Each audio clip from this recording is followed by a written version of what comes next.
अस्सलाम वालेकुम, this is me Bilal Khan. एक बार फिर हाज़िर है आपके पास न्यू व्लॉग के साथ। और आज का व्लॉग जो होगा वो बड़ा मिनी व्लॉग है और शॉर्ट व्लॉग होगा। तो टाइटल आप देख चुके होंगे। हम किस बारे में बात करेंगे आज? मशहूर यूट्यूबर रजब भट्ट, उसके बारे में बात करेंगे। और आपको साइड पे एक छोटा सा क्लिप भी दिखाता रहूँगा और क्लिप के बाद हम उसी टॉपिक पे बात करेंगे ताकि आप लोगों को प्रॉपर समझ आए कि हम किस टॉपिक पे बात कर रहे हैं। व्लॉग तो काफ़ी सारे हैं जो मैं भी देख चुका हूँ और रील्स बहुत सारी देखी जिसमें प्रॉपर बताया नहीं गया है, प्रॉपर पता ही नहीं लग रहा कि हुआ क्या। और 95% मैं दावा करता हूँ 95% पाकिस्तानी को पता ही नहीं होगा कि इसका हुआ क्या है, उस पर किस तरह की बातें चल रही है, क्यों चल रही है। तो आप सबसे पहले हम बिना टाइम ज़ाया किए आगे बढ़ते हैं। ये छोटा सा क्लिप देखें, फिर इस पे आगे बात करते हैं। ये आ गया 295 मेंस, ये आ गया 295 वुमेन्स। का क्या खोपड़ी है इसकी, क्या खोपड़ी इसके अंदर की, सारा मजाक निकल जेडी दफाएं लगी हैं, बोलता ही कौन चलता है। नहीं, वो फिर मेरे उस्ताद पे भी वो दफा लगी थी, मेरे पे भी वो दफा लगी। मेरे उस्ताद के सर पे भी थी 295, मेरे सर पे दो है 295 ए 295 सी। जो हमारा आज परफ्यूम लॉन्च होने जा रहा है उसका नाम भी 295 ही है, लेडीज का भी है और जेंट्स का भी है। तो आपने ये छोटा सा क्लिप देखा होगा। तो सबसे पहले तो मैं दाद देता हूँ इस बंदे की, कॉन्फिडेंट की और चीज़ों की। और इतना प्राउडली कहा है इसने कि मेरे उस्ताद पे भी ये दफ़ा लगी थी, मुझ पे तो दो दो लगी है।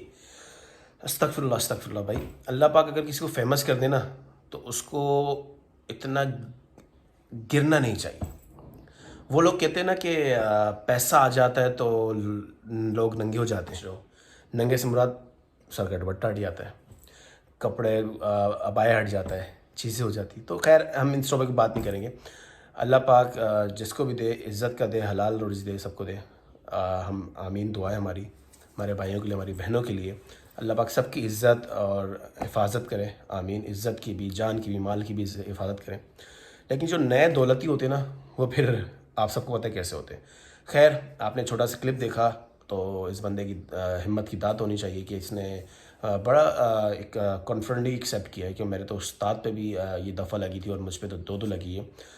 सबसे पहले मैं दावा करता हूँ कि 95% पाकिस्तानी को पता ही नहीं होगा कि ये दफ़ा सेक्शन 295C 295 ए है क्या, और ये कब लगी जाती है, किस वजह से लगी जाती है। अगर आपको लोगों को पता लग जाए ना कि ये किसके ऊपर ये दफ़ा लगती है तो मैं यकीनन कहता हूँ, सॉरी हंसने की बात नहीं है, अंदर से बड़ा बुरा फील हो रहा है। तो आप अगर पाकिस्तानी को पता लग जाए ना कि ये इस दफ़ा किस पे लगी जाती है, आप छोटा सा क्लिप और दिखाता हूँ आपको, आप देखें, उसके बाद मुझे बताएं ताकि आप लोगों को, मैं चाहता हूँ कि आप लोगों को प्रॉपर समझ आए कि ये दफ़ा का मतलब क्या है, किस पे लगी जाती है, क्यों करते हैं, क्या वजह A to Z आपको चीज़ें बताऊँगा। उसके बाद हम अपनी बात करेंगे और मैं कोशिश करूँगा कि आपको छोटा सा व्लॉग मिले और आप उस व्लॉग में वो चीज़ समझें जो इस वक्त चल रही है, जिस टॉपिक पे बात हो रही है, आप वो चीज़ समझें, देखें, फिर आप उस चीज़ पे बात करें, उसको आप कमेंट में बताएं कि क्या सही है क्या गलत है। चलें आप ये क्लिप देखें, उसके बाद हम बात करते हैं।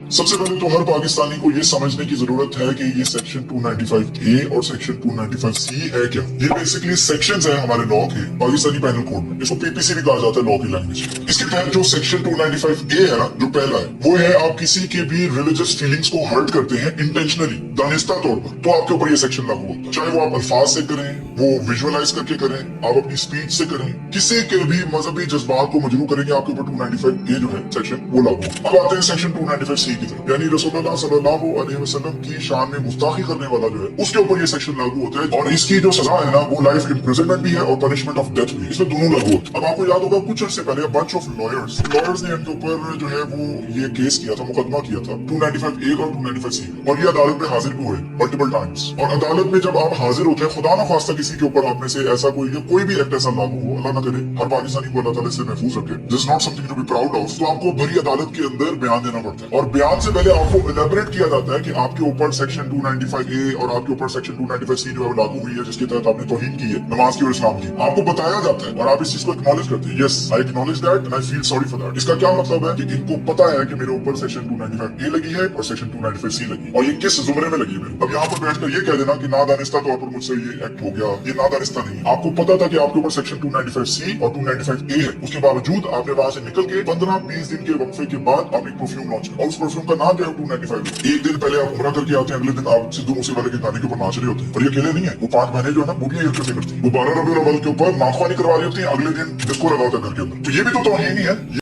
तो भाई अस्तगफिरुल्लाह, सबसे पहले तो आप सब ने भी करना चाहिए। तो आप लोगों ने क्लिप देख लिया होगा, रसूलुल्लाह सल्लल्लाहु अलैहि वसल्लम की शान में गुस्ताखी, नमाज इस्लाम पे एक तरीके इस्लाम की गुस्ताखी की गई है और बड़े कॉन्फिडेंटली की गई है कि मेरे तो उस्ताद पे भी लगी गई थी ये दफ़ा और मुझ पे तो दो लगी गई है। जहाँ रसूलुल्लाह सल्लल्लाहु अलैहि वसल्लम की शान में गुस्ताखी की बात आएगी तो वहाँ किसी को भी नहीं छोड़ेंगे, चाहे वो जितना बड़ा जितना पावरफुल बंदा हो। ये आप याद रखें, जहाँ रसूलुल्लाह सल्लल्लाहु अलैहि वसल्लम की शान में गुस्ताखी आएगी वहाँ हम किसी को भी नहीं छोड़ेंगे, चाहे वो कोई भी हो। अगर अब भी आप लोग ना समझे तो मैं कहता हूँ आप लोगों का ज़मीर मर गया। और सेकेंडली होना क्या है, पाकिस्तान में क्या होगा, काहे रजब भट्ट पाकिस्तान में बाहर बैठा हुआ है, रातों रात बाहर चला गया। क्यों भाई, ये पावर है ना। क्या कर लिया आप लोगों ने, क्या कर लिया यहाँ के कानून ने। और कॉन्फिडेंटली उसने इकरार भी कर लिया, यकीन से कह दिया कि हम पे तो दो लगी है। तो मतलब रसूलुल्लाह सल्लल्लाहु अलैहि वसल्लम की शान में गुस्ताखी की गई है, दो दफ़ा उस पर दफ़ा लग चुकी है और इतना कॉन्फिडेंटली एक्सेप्ट कर रहा है बंदा। तो मैं कहता हूँ अल्लाह से तौबा करनी चाहिए। तो मुझे ये समझ नहीं आता, आप व्लॉग स्टार्ट करने के बाद जो मुंह में आ रहा है बकना शुरू कर देते हो, जो मुंह में आ रहा है फेंक देते हो वर्ड को। भाई क्यों?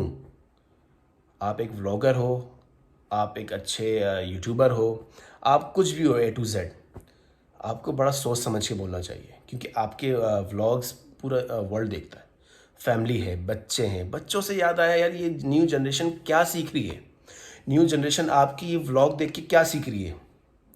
और इतना कॉन्फिडेंटली जब आप कह रहे हो तो वो न्यू जनरेशन आगे जब बड़ी होगी तो क्या करेगी, इस चीज़ का भी आइडिया आपको खुद है भाई।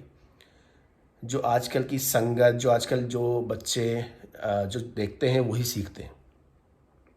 अब वो वाला टाइम नहीं है कि भाई बच्चे एक कमरे में रहते हैं, माँ बाप की बात सुनते हैं, ऐसा कुछ भी नहीं है। आजकल की जनरेशन कुछ नहीं सुनती है, जो देखती है उसे फॉलो करती है। और आजकल को लोगों को भूत चढ़ा हुआ फेमस होने का, जब से टिकटॉक आया था तो उस फेमस होने के लिए लोगों ने क्या क्या नहीं किया ये भी आप लोगों को पता है। तो भाई नई जनरेशन को जो सीख मिल रही है ये आप लोगों को बहुत अच्छे से पता है। तो खुदारा आप लोगों से रिक्वेस्ट है, जो भी करें सोच समझ के करें क्योंकि आप लोगों से लोगों को सीख मिलती है। लाइक जो वीडियोस बनाते हैं या कुछ भी करते हैं, आप लोगों को पूरा वर्ल्ड देखता है, बच्चे, माएँ, बहनें, भाई, सब बड़े बुज़ुर्ग, बुढ़े सभी देखते हैं मेरे भाई। तो अगर उनमें से अगर 2 लोगों को भी नेगेटिव आपकी चीज़ें मिल जाएगी तो वो क्या सीखेगी, उससे वो आगे बढ़ती रहेगी, बढ़ते तादाद बढ़ती रहेगी। आप लोगों को आइडिया है। तो मेरा आज का व्लॉग यही था भाई। और इसके अलावा अब रजब भट्ट ने जो कुरान शरीफ पे हाथ रख के जो आपको माफ़ी मांगी और चीज़ें की है, ये भी दिखा देता हूँ क्लिप छोटा सा।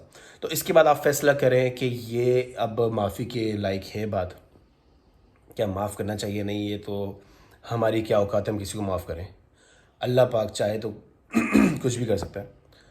तो आप पहले ये वीडियो देखें, उसके बाद हम थोड़ी सी और बात करके फिर इस वीडियो को एंड करते हैं।